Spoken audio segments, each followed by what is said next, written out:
Cymru yn hynod o gyfoethog mewn treftadaeth arfordirol.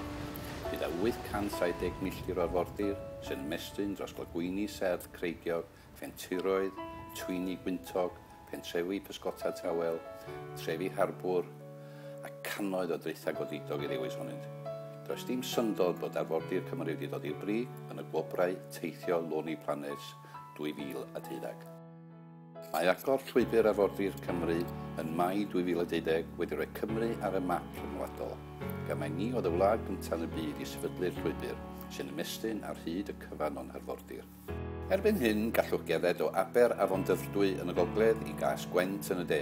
Wrth wneud hynny, gallwch fwynhau rhai golygfeydd anhygoel a chofiadwy, yn ogystal â mwynhau croeso cynnes mewn cannoedd o dyfandau, bwytau a llefydd aros o safon. Felly, mae llawer i wneud a llawer i weld, ond sut y gallwch ddod o hyd i beth sydd ar gael? Mewn cam arhoesol arall i Gymru, mae gen i bellach ap ffôn symudol a fydd yn cynnig yr holl atebion. Mae eisoes yn cael effaith yma yn y penturoedd creigiog, mae nhw warchodfeydd adar y mwyaf adnabyddus Cymru yn Annus Lawd. Hefyd, maes carfanau Blackthorn sydd ger llaw.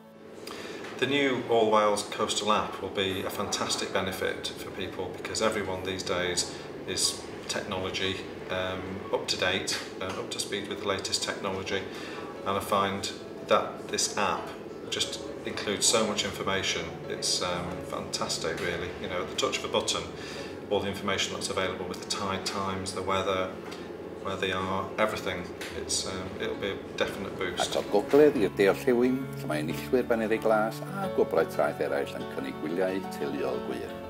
Mae'r ap newydd yn cynnwys gwybodaeth am yr atyniadau, cyfleusterau, tywydd a'r llanw. Cyfan sydd angen i chi gael y gorau allan o chymwyliad a glan y môr. I think the great thing about this app is that it's an opportunity to recognise the ongoing developments that are throughout the year in a place like Swansford Bay.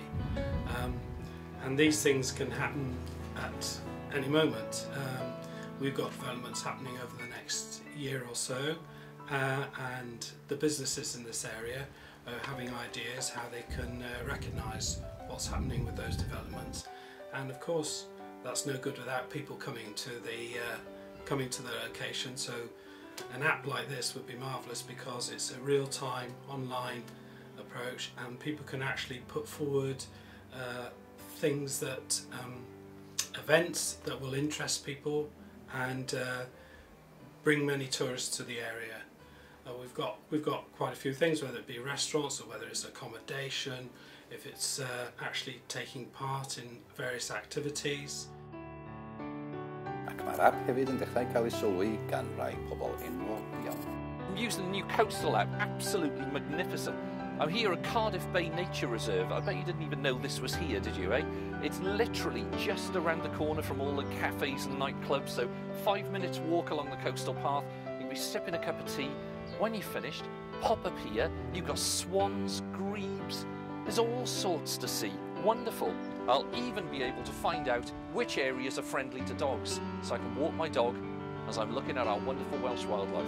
You need this app. Hello, Shemai, I'm Derek Brockway, and this is the official Wales Coast app. It's absolutely fantastic, has everything you need for a wonderful experience at the seaside. You can find out all about the local facilities, the tide times, even where to buy an ice cream, and of course check out the latest weather as well. So give it a go, it's great. Yn ogystal ag ymwelwyr a busnesau, mae nodweddion yr ap hefyd yn mynd i helpu'r rhai sy'n ymwneud a diogelwch ar ein treitha. This app again is a very useful tool when trying to find a safe bathing beach to bathe. There is many tools on here with your local tide times, your local safety briefs from different beaches, and again it's a very useful tool. Ar ôl gweld fanteision yr ap i'r rwyddo busnes, mae perchenog tafarn y Prince of Wales hyd yn oed yn fwy brwdfrydig am yr ap. This app will encourage people to visit our coastline and will be a wonderful tool to attract people to Kenfig. This will have a positive impact, not just on my business, but the area in general. Ond tydi'r fersiwn yma o'r ap Arfordir Cymru ond y dechrau, fel bydd Leslie Jones, prif-weithredwr Cadw Cymru Daclus yn esbonio. Well, this phase of the app is really just the start. We are now talking to the National Trust, Welsh Water, the wildlife trusts and a number of other partners about what additional information could be included in future versions. The range of useful information that we include in the app is limitless. We want to build in really interesting information on wildlife, history, culture and so forth. And I think the app has got fantastic potential to inform visitors and residents about our incredible coastline. It's going to be a really exciting project to work on. Dim ond y dechrau yw hyn, drwy ddefnyddio'r technoleg diweddaraf, galluogi ymwelwyr a thrigolion darganfod y trysorau sydd i'w gweld ar hyd ein arfordir.